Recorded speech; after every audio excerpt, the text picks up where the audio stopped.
நீங்கள் எல்லாருமே வீட்டில் தியானம் பண்ணுவீங்களா?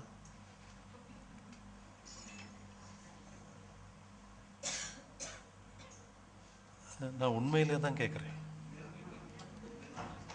பண்ணுறீங்க? எவ்வளோ நேரம் பண்ணுவீங்க?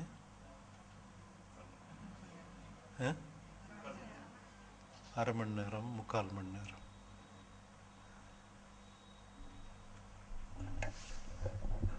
போதே ஒரு டைம் ஃப்ரேம் வச்சுடுவீங்கன்னா இத்தனை மணிக்குள்ளே தியானத்தை முடிச்சிடணும். ஆமாம், அதானே உண்மையும் கூட இல்லையா? தியானத்தையே டைம் ஃப்ரேமில் கொண்டு வரீங்கன்னா அப்போ தியானத்தோட நீங்கள் தான் பெரிய ஆள்.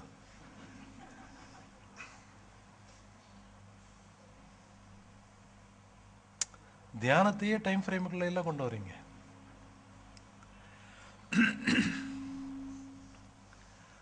தியானம்ங்கிறதே அது ஒரு செயல் இல்லை. தியானம்ங்கிறது தான் பூஜ்ஜியமே. எதை பூஜ்ஜியம்னு சொல்கிறாங்களோ அதுதான் தியானமே.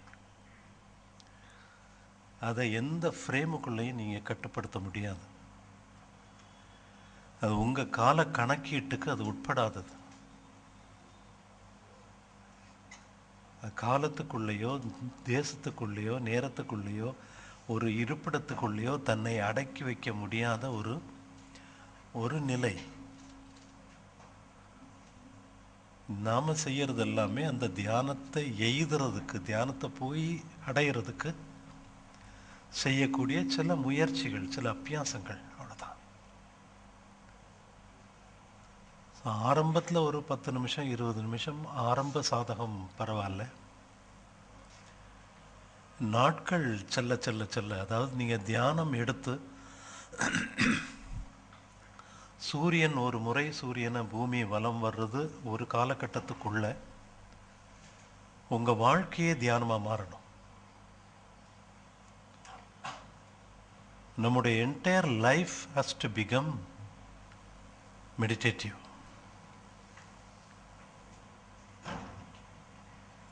அது தியானம். நம்ம ஆக்னை தியானம் அல்லது சகசிரார்த்தனம், துவாதசாங்கம், சக்திகளம், சிவகளம்ங்கிறது அதெல்லாம் நாம ரூபத்துக்கு உட்படாதது. இது நாமம் ரூபம், இது நாமம் ரூபம், இது நாமம் ரூபம். இதுக்கு ஒரு நாமம் வச்சுருக்கீங்க. ரூபம் இருக்குதோ இல்லையோ நாமம் வச்சுருக்கீங்க. ஸோ எந்த நாம ரூபத்துக்கு உட்படாதது தான் தியானம்ங்கிறதே. தியானம்ங்கிறது ஒரு நிலை.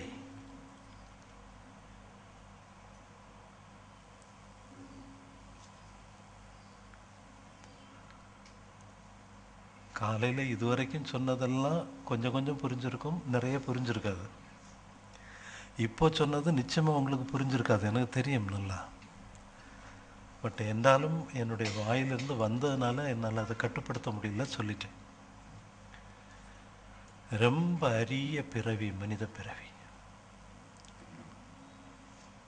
நம்மிடம் இருக்கக்கூடிய 6வது அறிவுங்கிறது very abundant of resource in சிருஷ்டி. இந்த படைப்பில் இருக்கக்கூடிய அபேண்டன், மிக அற்புதமான மிக வலிமை மிக்க ஒரு சக்தி தான் நம்முடைய 6வது அறிவு. இதை நாம் சின்ன சின்ன விஷயங்களுக்கு பயன்படுத்துகிறோம். ரொம்ப சின்ன விஷயங்களுக்கு. வெரி வெரி வெரி ஒன்று கையால் தூக்கக்கூடியதை பாருங்க. நான் முன்னால் எனக்கு 86 ஞாபகம் இருக்கு. என்னுடைய நண்பர் ராதாகிருஷ்ணன், நீங்கள் கேள்விப்பட்டிருப்பீங்க, பேராசிரியர். அவர் தான் எனக்கு தீட்சை கொடுத்தார், இந்த குண்டலினி தீட்சை. அவருக்கு ஒரு செருப்பு கடை உண்டு நாகர்கோவில் மணிமேடை ஜங்ஷனில். அந்த கடையில் உட்காந்துருக்கும்போது ஃபேன் ஓடிட்டுருக்கும். அங்கே ஒருத்தர் வந்தார். வந்துட்டு அவரை பற்றி நிறைய விஷயங்கள் சொல்லிட்டு இருந்தார். ரொம்ப ஆச்சரியமாக இருந்தது கேட்குறதுக்கு.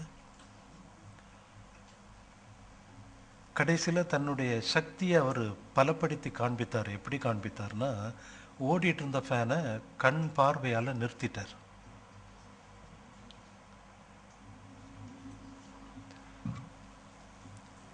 திருப்பி கண் எடுத்தார், ஃபேன் ஓட ஆரம்பிச்சு.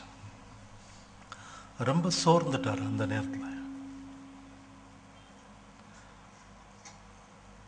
அப்புறம் நான் சொன்னேன், பாருங்க, நீ இவ்வளோ ஸ்ட்ரெயின் பண்ணது நான் ரொம்ப சிம்பிளாக பண்ணிட முடியுமே.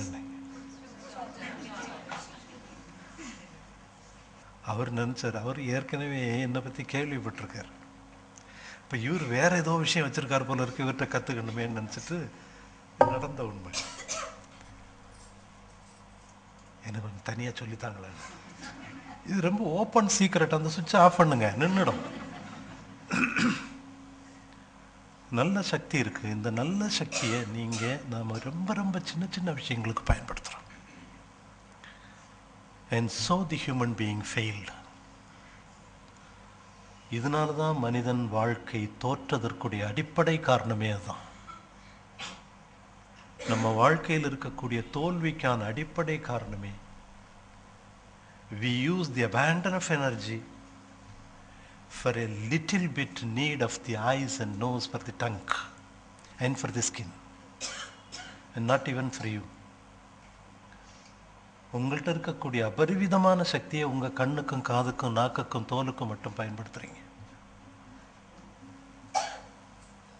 இங்கே தான் நாம் ஃபெயில் ஆகிட்டோம்.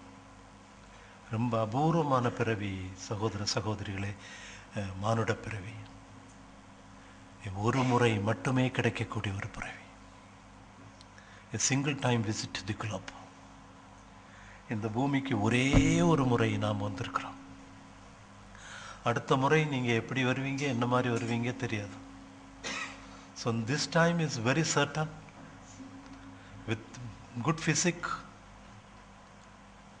and good mind.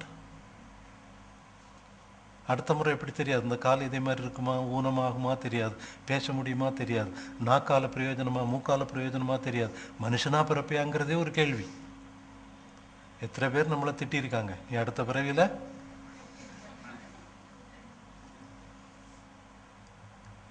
அபூர்வமானது மனித பிறவி. அது கிடைச்ச பிறகும் இன்னைக்கு 700 கோடி மக்கள் வாழ்றோம் இந்த பூமியில். மனிதனுடைய அழிவு மனிதனால் மட்டுமேங்கிற ஒரு கேள்வி தான் இப்போ இருக்குது. எனக்கு மனிதனுக்கு அழிவு மனிதனால் மட்டும்தான், வேறு எதனாலேயும் இல்லைங்கிற ஒரு சூழலை இந்த சமுதாயம், இந்த கலாச்சாரம் நமக்கு உருவாக்கி இருக்குது. அட்லீஸ்ட் நீங்கள் கொஞ்சம் தெரிஞ்சிருக்கீங்க, கொஞ்சம் விஷயங்கள் தெரிஞ்சிருக்கீங்க. இது நல்ல வழியில் பயன்படுத்துங்க, உங்களுக்காக பயன்படுத்துங்க, உங்கள் உடைமைக்காக பயன்படுத்தாதீங்க.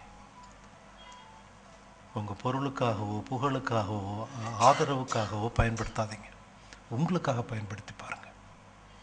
நீங்கள் உங்களுக்காக பயன்படுத்தினால், நீ உன்னை நோக்கி ஓரடி எடுத்து வைத்தால் நான் உன்னை நோக்கி 4 அடி எடுத்து வைக்கிறேன்னு சொல்கிறார் கண்ணன். இது முழுக்க முழுக்க உண்மை. நீ செய்து பார்த்தா தான் தெரியும்.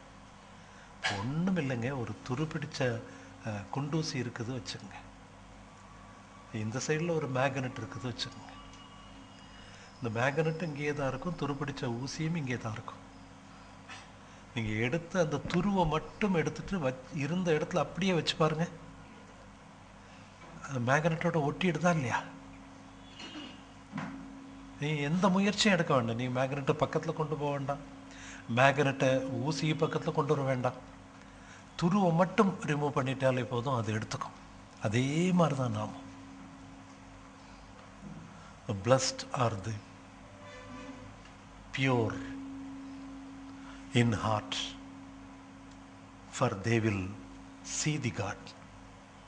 Beatitudes of Jesus Christ. கிறிஸ்டினுடைய ஒரு வார்த்தை சொல்லுது, தூய மனம் படைத்தோர் கடவுளை காண்பார். Blessed are the poor in spirit, for theirs is the kingdom of heaven. Blessed are the mourn,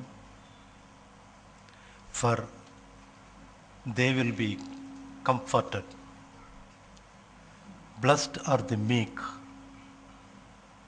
for they will inherit the earth. Blessed are those who do hunger and thirst, for they will be filled. Blessed are the merciful, they will obtain mercy. Blessed are those who are pure in